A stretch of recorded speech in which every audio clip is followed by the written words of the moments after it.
آ گئی، نہ ان کے بچے ہیں، نہ ان کو 8 سال کے بچے کو کما کے ماں باپ کو کھلانا ہے، پاکٹ منی باپ دے رہا ہے، اسکول کی فیس باپ دے رہا ہے، یونیفارم باپ دے رہا ہے، لیوش لائف فیسلٹی باپ دے رہا ہے۔ اے بچے، تو کس وجہ سے ڈپریشن میں چلا گیا؟ بس اس کو سمجھیں گے، آگے کی بات آسانی سے آپ کی سمجھ میں آ جائے گی۔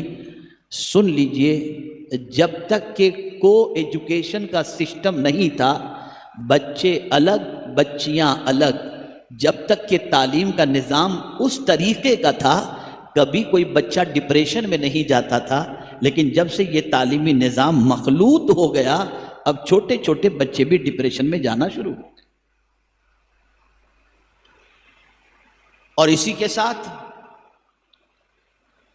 یہ جو ہمارے ہاتھوں میں گیجٹ آ چکا ہے، موبائل آ چکا ہے، اس موبائل نے بھی انسان کی زندگی کو بے چینی کی وادیوں کی طرف ڈھکیل دیا ہے، اس لیے کہ انسان کے پاس اب خود کے لیے ٹائم نہیں ہے، اور جس انسان کے پاس خود کے لیے ٹائم نہ ہو، وہ خدا کے لیے کہاں سے ٹائم نکالے گا؟ میرے پیارے آقا صلی اللہ علیہ وسلم کے پیارے دیوانوں، آج بہت ساری ایسی باتیں میں آپ کی سماعتوں کے حوالے انشاءاللہ کروں گا، جسے سن کر کے اگر آپ نے اپنی زندگی کو اس روش پر ڈال دی جس روش پر چلنے کا پیغام دینے کی غرض سے میں حاضر ہوا ہوں، تو انشاءاللہ آپ کی زندگی پرسکون گزرے گی انشاءاللہ۔ سکون، لفظوں پہ توجہ چاہوں گا۔ انسان سکون باہر تلاش کرتا ہے، اور سکون باہر نہیں، سکون اندر ہے۔ اب آپ کہیں گے بڑی عجیب بات ہے، سکون باہر تلاش کرتا ہے، سکون اندر ہے، تو آئیے اس کو سمجھاؤں۔ انسان مٹیریلزم کے اندر مادی چیزوں میں سکون تلاش کرتا ہے۔ میرے پاس نرم گدا ہو تو مجھے سکون ملے گا، میرے پاس ایئر کنڈیشن ہو تو مجھے سکون ملے گا، میرے پاس بینک بیلنس ہو تو مجھے سکون ملے گا، میرے پاس بنگلو ہو تو مجھے سکون ملے گا۔ تو ان ساری چیزوں میں وہ سکون تلاش کر رہا ہے۔ یہ ساری چیزیں باہر کی ہیں، ان باہر کی چیزوں کو آپ حاصل کریں گے تو سکون نہیں ملے گا، آرام ملے گا۔ سکون نہیں ملے گا، آرام ملے گا۔ تو اب سوال یہ پیدا ہوتا ہے، سکون ملے گا کیسے؟ سکون کا طریقہ کیا ہے؟ تو میرے پیارے آقا صلی اللہ تعالی علیہ وسلم کے پیارے دیوانوں، سکون یہ اندر کی چیز ہے۔ آپ کاروبار کر رہے ہیں، آپ کسی کا بہت زیادہ ترقی والا کاروبار دیکھ رہے ہیں، اس کے پاس بہت زیادہ ماڈرن اعتبار سے اگر آپ دیکھیں تو لیوش لائف کے اعتبار سے لمبی گاڑیاں اور ساری چیزیں دیکھ رہے ہیں، تو ان ساری چیزوں کو دیکھنے کے بعد آپ کے دل میں اس کی محبت پیدا ہوگی۔ جہاں یہ محبت پیدا ہوئی، سکون گیا،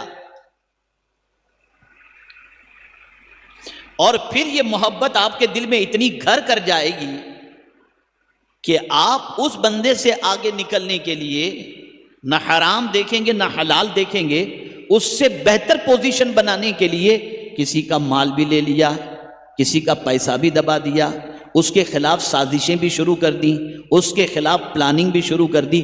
جب یہ سارا کچرا دل کے اندر آنا شروع ہو گیا تو اب دل کا سکون گیا، اب دل کا اطمینان گیا، اب دل کا چین گیا۔ سوال یہ پیدا ہوتا ہے، تو اب کیا کیا جائے؟ ہمیں بھی تو ایسی چیزیں چاہیے جو ہم دیکھ رہے ہیں۔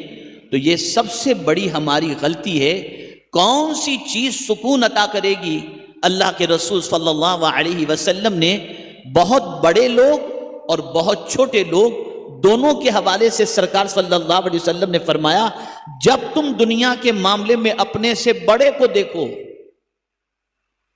بڑے کو دیکھو تو ان کے نقش قدم پر نہیں چلنا، دیکھنا کس کو بڑا ہے۔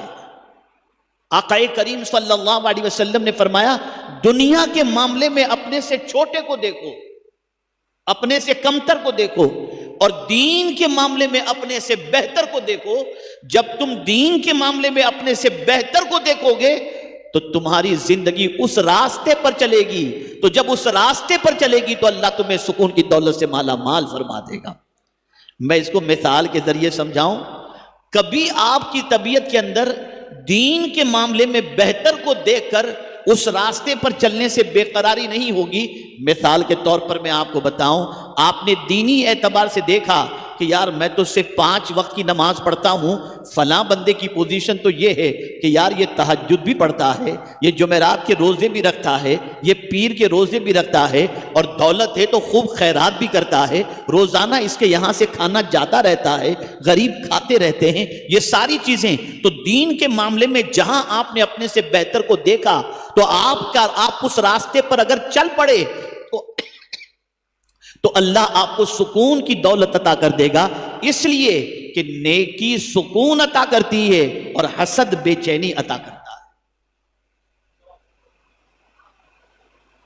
میرے پیارے آقا صلی اللہ تعالی علیہ وسلم کے پیارے دیوانوں, اب تھوڑا سا آگے اور سمجھاتا ہوا چلوں.